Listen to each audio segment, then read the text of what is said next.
This program is sponsored by Auckland City Council. 56,827. The number of businesses in Auckland City. That's 15% of all New Zealand businesses. Clive, how realistic is transit of achieving its goal of building the tunnel by completing the project by 2015? Well, completing the project by 2015 is a challenge. We have to go through the consenting process, buy the necessary property, and it's about 5 years of construction. But this next step, of consulting with the community and confirming the preferred option, is an important one. I think if there's acceptance that the tunnel is the right way to deliver this route, then 2015 can be achieved. Like it has often been noticed, as with any other construction projects, that there are often delays. And do you envisage any delays? I think projects of this nature generally involve the large, well-managed construction companies. I think a good example is the busway, which was delivered slightly ahead of program. And I think there's a real incentive for contractors to manage these large jobs very well. So I think generally on a project like this, the contractors can be quite able to deliver to their programs. It's interesting you mentioned the busway, but in that case there's a big difference. Over there the land was designated and available, but and it's very hard to duplicate those kind of projects around the country.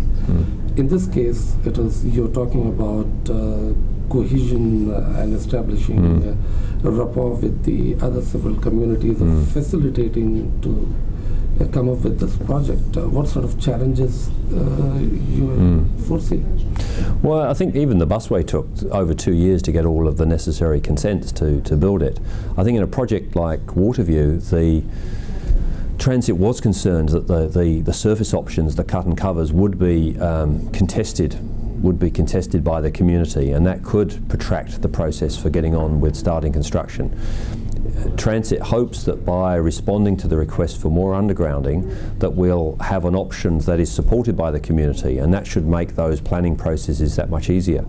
I think there will be concerns around the tunnel because it's a new form of construction, so people will be the questions about vibration or possible settlement and how the ventilation takes place. There'll be the need for dialogue on that, and to satisfy people that the project isn't going to have any adverse effects.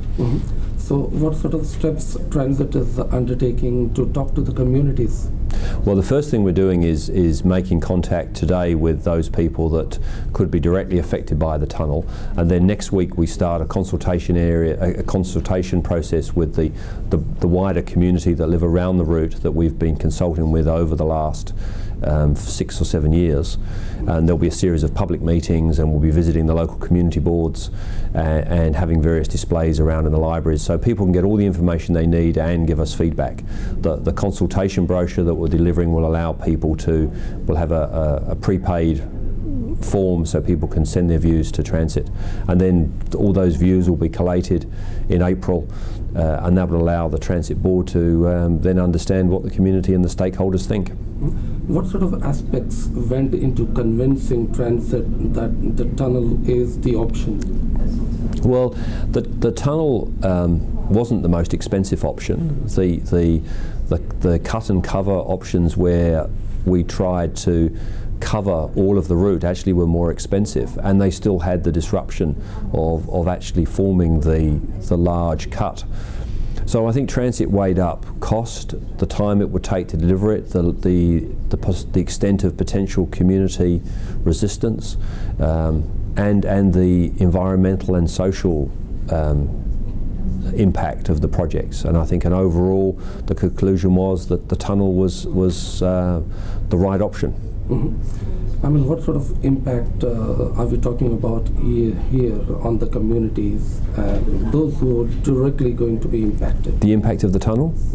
Well, the impact will mainly at the two ends, the portals. So just north of the Maiora Street interchange, where the construction, the tunnel construction will be managed from. So there'll be an establishment, a site set up there, and that's where the tunnel boring machine will start.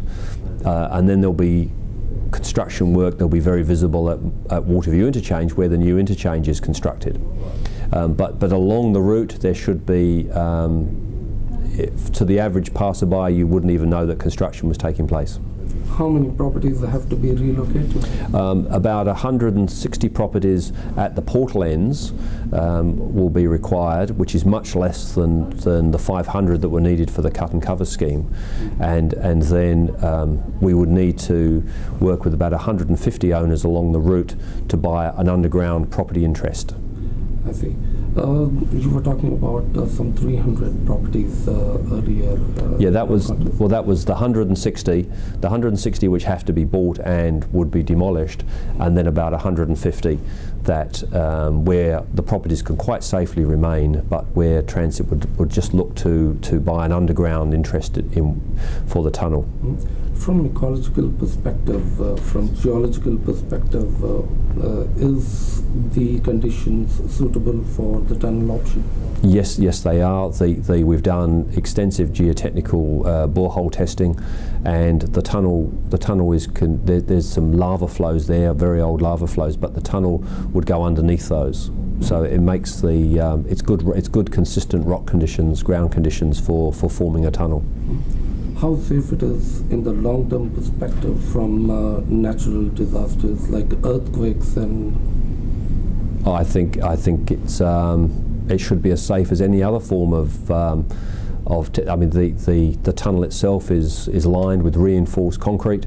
There are two tunnels. There are passages linking the two tunnels, and I think it's a very safe form of construction. And just from day-to-day operations, tunnels have a high focus on safety. So there's always extensive measures to deal with safety and evacuation if there's ever an accident. Does the technology endorse that speaks about its safety in the context of earthquakes?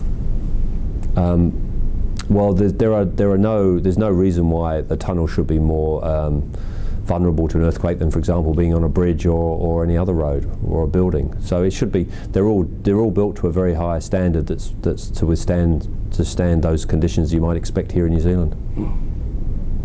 And the consenting processes, what sort of alliance and partnerships Transit is looking at in order to realize this project? Well, the announcement yesterday from the Minister of Finance was obviously setting up a steering group to look at a public-private partnership. So I think we have to wait for that steering group to report in June to give an indication as to how that may proceed. All right, thanks. This program was sponsored by Auckland City Council. 9,461. The number of businesses in the Central Business District. 78,480. The number of people who work in those businesses.